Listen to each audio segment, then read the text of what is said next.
All right. Good morning. Good morning. Good Tuesday morning, the 28th of January.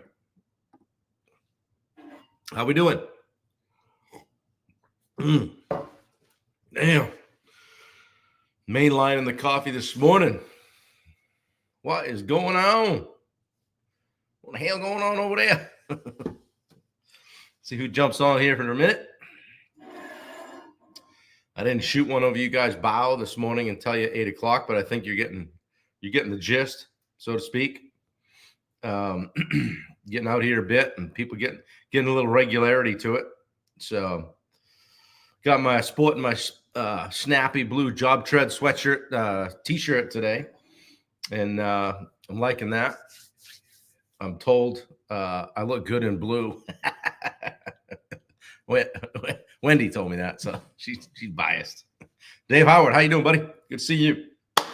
All right, good morning. Good morning. Woo, we had a day yesterday. Yeah, good morning. It is a good morning because we've got a new hip installed in me lady, and she took it like a champ and did all the stuff, got through the day, got her home here about, 2:30, 3 o'clock yesterday. So, yeah, Bluey, Huey. Yeah, man, they got that stuff dialed in. They got it dialed in. They get you in there and intake you and just get you snapped around and in and out the door with major joint replacement in a day, like home that night. So she's not liking the pain meds, want to get off those as soon as possible. So we're going to try to see how today goes. Keep her horizontal today for the most part, up and down, moving around, and see how that goes today. But hopefully get off that stuff that starts with oxy starting tomorrow. So as tolerated. I'm a little disappointed I didn't get a little more play on my man cold while I was at the hospital. I mean, nobody really even asked me how I was doing. I was a little bit disgruntled about that. I checked into the desk a few times, tried to, but nothing. I got nothing. Dan Bennett, yeah, Wendy. Dan Bennett's had both hips done, and Dan, it is wild. It's absolutely crazy. They're like, yeah, we went in, we did this, and they show you the X-rays after, and it's amazing. How cool is it that we live in a time? Speaking of major surgeries, Bubba just popped on, and he's got a whole bunch of hardware in his back. I mean, and how cool is it that today we can, still walk the face of the earth, a little bit of hardware in us. We're a little more fun at TSA. Probably than we used to be, but it's all good. Yeah. Good morning, Bubba. Good to see you. It's yeah, right. Putting the hardware in. Advil and Tylenol together, a great alternative for oxy. Yeah. I think we get through today, Dan, and we'll probably switch to a different cocktail and get rid of those things because that's dangerous stuff. So, but anyway, good to have you guys here. Coffee number 2. Dialing it back a little bit. And sleep number, what was it, 68, Wendy? I think it was 68. Not great, but better than her, I think. Yeah, hula hoop showdown. So the doc comes in. I'll share this. The doc comes in, the orthopedic surgeon comes in to check in. We're getting ready to get out of there. And Bubba, you'll appreciate this. Wendy goes, so I want to ask you, she goes, so polar plunge on the 23rd. He just kind of looked over at me and looked back at her, and he didn't really even respond. He's like, you can't soak that in the water for at least 6 weeks. So yeah, she's nauseous on those meds. So not fun. She's doing well. She's not a complainer. So anyway, so we'll have some visitors this week. And I've got coaching calls, and we got it broken up so that I can be primary caregiver and get her around. She can get around pretty much, but with the nausea and stuff, we want to make sure that she doesn't take a header. So anyway, guys, been focusing this week on Atomic Habits by James Clear. If you haven't read this, you need to grab it, okay? And I'm just kind of recapping some chapters and some things in here, some things that resonated with me and have helped me over time. One of those is how to create and use habit cues. C-U-E-S, cues, not pool cue. Okay. Habit cues. All right. So we're going to tackle some of the most practical and actionable tools for habit building. All right. That's habit cues. Bubba says, need to put no polar plunge in writing. Bubba's going to need to see that in writing, Wendy. The no polar plunge. She said, well, I wasn't going to soak in the water. He wasn't having it. So anyway, habit cues are the triggers that remind you to take action and keep your habits consistent, guys. Here's a quote just to set the tone, right? And I said this yesterday. You don't rise to the level of your goals. You fall to the level of your systems. Systems don't have to be stuff you write on paper and do in your business. Systems can be how you live your life, right? And how you get through the day. And the cues are the habit cues are the foundations of those systems. They'll spark and ignite the habit loop that James Clear talks about in this book. All right. This isn't my material, guys, just stealing it for the day, right? Why does it matter? Without a clear cue, even the best intentions can fade away. You can lose focus on what you're doing. A great habit cue brings your habit to the forefront of your mind and makes it easy to act. What are they? What are habit cues? You might be asking, right? When I first read it, I was like, what's a habit cue? That's kind of interesting. They're external or internal signals that trigger a behavior. They are your shoes by the door. They are your gym clothes on the end of the bed, whatever, ready to go.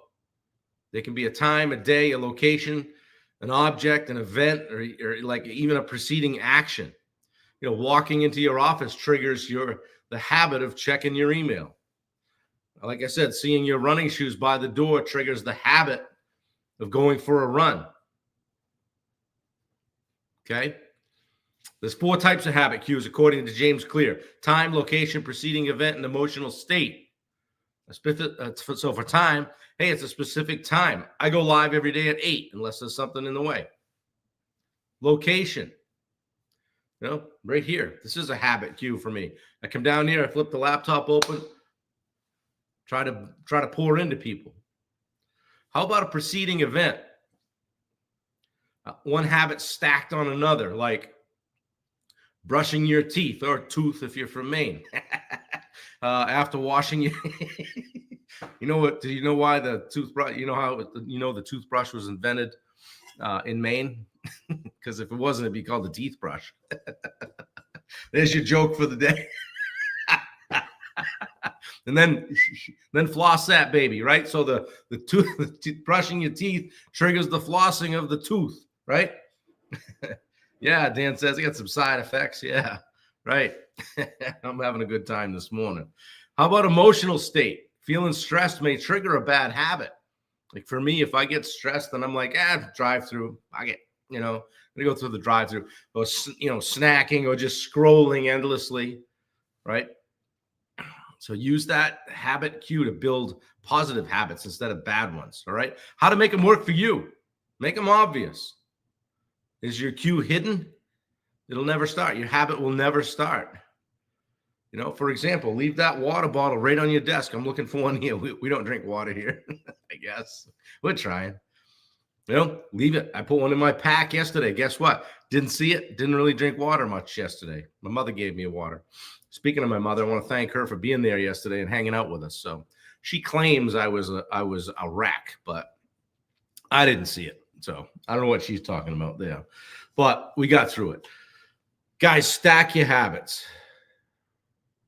One of my favorite habits is favorite approaches, strategies is habit stacking. Boom, boom, boom. Attach a new habit to something you already do. For example, hey, after I pour my morning coffee, I'm going to write down my 3 goals for the day. One thing to another, right? Again, hey, brushing your teeth triggers you to floss your teeth. Habit stacking, right? Hey, Kristen, how are you, kid? Good to see you. And then we want to eliminate the negative cues, right? So cues just don't start good habits, right? They can also trigger bad ones, right? Hey, if I go over and hang out with that guy, I know we're going to smoke cigars and drink bourbon, right? If you tend to check your phone when it's within reach, move it out of reach, that kind of thing. If there's, ding dongs and ho-hos and Twinkies in your pantry, guess what? You might eat them, right? Okay. And have a good environment. The environment matters. It should be full of good habit cues, free of the bad ones. So set up your space to make the right behaviors automatic. If, when I'm working out in the morning, if I lay my stuff out the night before and if I have to start rummaging around in the closet for a pair of shorts, it typically doesn't go well. I end up kicking the ball down the road, get a cup of coffee. It ends up being 8 or 10 minutes longer before I get downstairs to do my thing, right? So think about a habit you guys are trying to build. What is it? What's one cue you could set up today to trigger that habit? I don't know. Let's get creative. Drop an idea in the comments. Bubba, how about you? You go to the gym every day. Dan Bennett, what are you doing to try to create habits? Alex Larson's watching. What are you guys doing to create habits? Pop it in the chat. And if you're struggling with a bad one, what cue might be triggering it? What can you do to remove or replace that cue? I mean, you guys have heard me talk about alcohol over the last, say, year plus now, right? We don't go to as much as we used to. We don't go to places all the time where everybody else is just throwing them back.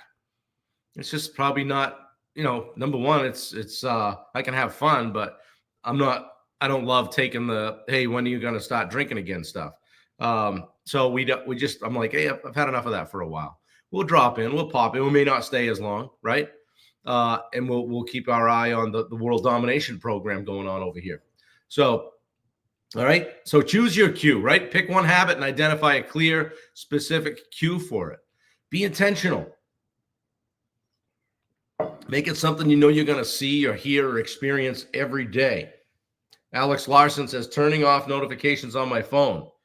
I'm good at grabbing this dang thing. I got away from the Apple Watch. Got a different one. Have I missed a couple calls? Yeah. Did I miss the call from the surgeon yesterday that said, hey, things went well? Yeah. We're down in the cafeteria. Didn't matter. I couldn't see her for a few hours anyway. But there's only been 1 or 2 situations where I wish I had that Apple Watch, and I probably can make this thing do that. But it's been nice. I haven't been, broken from conversation because I'm looking at it, right? So, and how about your environment? Make small tweaks to your environment to encourage the habits. For example, pack that bag for the gym by the door the night before. Boom, put it together, right? Keep the healthy stuff at eye level in the fridge.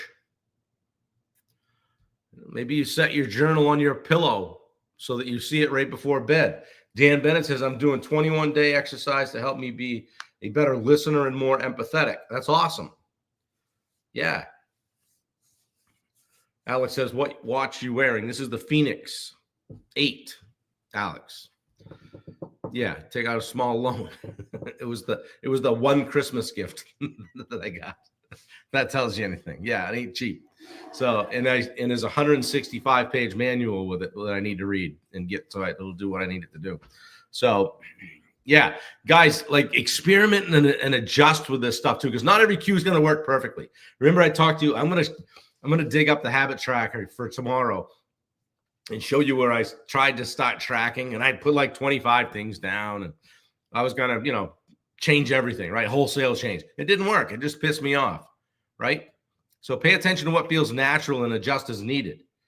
Josh Baker is watching. Good to see you, buddy. Josh says, writing down my daily activities to track good and bad. Yeah. Yeah. One of the guys that I work with, Nick Sammons, does this extremely well. He tracks everything. And he's got even like that board when you were a kid, with the gold stars and the blues, whatever it takes, guys. Track your stuff if you want to be able to analyze it. All right. The easier it is to notice your cue, the more consistent your habits will be. Start small, make your cues obvious. Make them obvious and let your environment work for you. Put those shoes by the door. Put that shovel for the when it's going to snow, put that shovel by the garage door, right? Here's a quote. Environment is the invisible hand that shapes human behavior. That's by James Clear. Environment is the invisible hand that shapes human behavior. So pay attention to your environment. Make your bed. Yeah. Set up one clear cue for a habit you want to build. Do this today. Set up one clear cue. Share your cue with the group if you want. Post it here. Post it in our Summit free group, in our Edge communities, wherever. Let's make those good habits impossible to ignore. All right. Stack those cues, guys. All right. Yeah. Yeah. Tomorrow we're going to talk about the role of environment. We're going to get a little deeper on the environment you have in the role of habit formation, or in the process of habit formation. So I'm excited about that. Just kind of working through some top lessons here from James Clear. Sometimes we read books, guys, and they go on the shelf. I saw a post from one of our guys, Chris Olson, yesterday, and he said he highlights in his books, and somebody, he just basically makes them his own, and makes a workbook out of them. And somebody said, "Well, you're ruining your book." And he said, "Well, am I really? I mean, if I'm getting the use out of it multiple times, how many times? I mean, I'll read this and it'll go on the shelf and sit there. There's a number of books sitting on the shelf I've read once. They sit there, and you might have one nugget from it. So I would encourage you guys to just highlight, fold pages, copy stuff, cut, paste, whatever, so that it stays in front of you and you see it time after time. Because if your memory is anything like mine, it's short. You might get a few, okay, what are my lessons from this? Okay, Atomic Habits. Yeah, track your habits. Dan Martell, buy back your time. Yep, do a time audit. Dan Sullivan, who, not how. Yep, figure out who to do something instead of how. Right? You get that one thing from the book. Yeah, Josh, me too. Sometimes I don't finish. You know what I've gotten better at, though? If a book sucks, I'm done. If it doesn't have, if it doesn't have me at hello, so to speak, we're out. I ain't got no time for that, right? Yeah. Josh says, I've heard there's a lot of value in reading and listening to it at the same time. Yes. And you know what I like? I like when the author is reading it. I do like that. That seems to be more impactful for me. I read a good one the other day, or not the other day, a few weeks ago. Flip the Switch, Coach Michael Burt. We listened to that on the way from Memphis to Dallas. That's a good one. Listening to a book with someone else can be kind of cool in the vehicle, So I gotta do more reading. There needs to be more hours in the day. Somebody get on that, would you? So we can figure that out and make things happen. So, guys, still selling tickets to our Edge Live 2025 event on 222 Italian Heritage Center in Portland, Maine. All right. If you haven't seen the link, you've been living under a rock, but DM me if you need it. We'll post more today. Steve is excited. He texted me last night. What's going on? I'd love to get together Friday night and hang out with anybody that wants to hang out. So we're going to do that. We'll figure out a place. It might end up being right here. And it's going to be super cool to just get everybody together. Looks like we're probably doing a polar plunge Sunday morning. Maybe we can follow that up with breakfast somewhere for you guys that don't have to immediately jet down the road, and really kind of make a weekend of it. So it's a one-day event, 8 to 5 on Saturday, February 22nd. You guys from Maine that are watching this, the rest of the country is kicking your ass with signups, okay? This event, this is something that, go find this in Maine somewhere. I'm a little pissed off right now. Go find something like this in Maine. You won't find it. You won't find it. Where you can go to an event and be around people that want you to win and want you to level up and challenge you to get better at life and business. And we stumble through the year. Oh, I wish this, I wish that, I wish I could be better at this. Here's the opportunity. It's right in front of you. It's cheap money. You can drive down to Portland. You probably do it a couple of times a year. And if you're from Northern Maine, drive down. It takes a few hours. Get down here. Make an investment in yourself. Either that, I would challenge you. Geez, Bob, no, I can't make it. I'm gonna go to this thing up in Augusta, or I'm gonna shoot over to Stacyville and hang out where they have another event just like this. There isn't one, guys. You guys that are in real estate, you guys that are in the mortgage business, you want to flip houses. There's a guy going to speak who has done that at an extremely high level. these sports guys, coaches, people that lead youth, teachers, people that are in charge of molding minds. Gary Chupik's going to be here. The dude's a mindset cat, all right? He's going to challenge you. He's going to drop some things on you that you haven't heard before. And then there's that Bob Turner guy that's going to get up in your business about how you're doing daily life and finding your edge. And if the printing presses don't break, my new book will be on the table and in each one of your swag bags on the day of the event. So when I'm messing around, we're taking it up a notch from last year. There's absolutely no reason you can't come. You got plenty of notice. It's a month out. I'm challenging you. Buy a ticket, get in the room. If you have a struggle financially with getting a ticket, DM me. And we'll keep it between you and I, and we'll get you there somehow. We'll figure it out. Yeah, don't forget the Redneck Pond Builder is going to be in the house. Oh, Roy's coming? Just kidding, Bubba. Roy, too.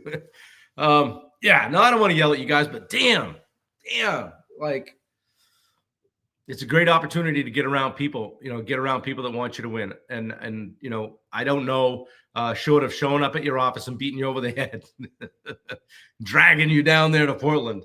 We want you in the room. It's going to be a great time. We're going to have a lot of fun.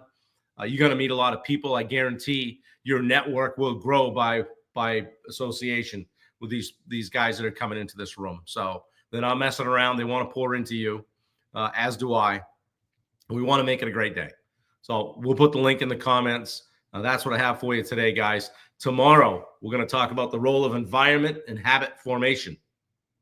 All right. I might jump back between Tim Grover. I like a couple of his books, Winning and Relentless, up here on my shelf. And I got some things pulled from those two books I want to share with you guys as well. All right. Get you guys going down the road straight. Josh Harvey, good to see you. Anyway, guys, I'm lingering and kind of rambling today. I got to go up and relocate my patient from bed to couch and then get on and do a few coaching calls, a couple of contracting things to get done today.